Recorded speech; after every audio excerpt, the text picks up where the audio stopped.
On that, I'm wondering, I do this thing with Roastar, the sponsor of the show, where we Oh, try great. to help educate, anyone listening, future aspiring coffee entrepreneurs. Is there any piece of advice that you've received or that you'd like to offer to somebody listening who's thinking, I want to get into a coffee business?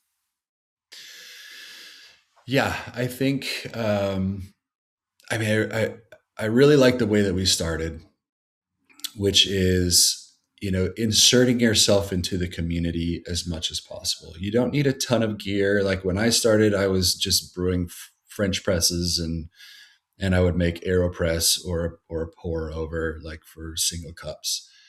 And then eventually added an espresso machine. I would say as quickly as you can get to that espresso machine, the better you are, because people, obviously if you own a coffee shop, you know that your lattes are your number one seller. So that's going to help you turn the corner. But I think just inserting yourself into the community and being a part of the community is really, really important. A lot of people like to just like open up a brick and mortar and open the doors and hope for the best. I think that the ground that you plow before you do that is really, really important. Um, I would also say that if you do open a shop, um, do it well. I think that I think that a lot of people get really, really excited that they didn't go into debt to open a shop, and I think by a lot of their finishes you can tell. Finishes being your furnitures, your fixtures, your countertops, your bar front, your lighting. Never underestimate lighting. I would also say that it's a minor, but it's amazing the difference that it makes. So when you're imagining this, I would say get professional help when you're building out your cafe.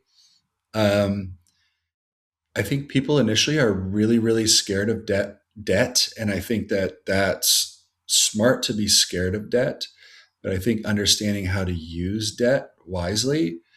If I can borrow money at 8% and make 30% net profit, and I'm assuming that I'm an owner operator at this point, right? I don't make 30% net profit. Don't let me skew that. But I think as if you're an owner operator and you're holding jobs that you would normally pay somebody to do, you might be able to see, let's say you see 20% net profit in your cafe.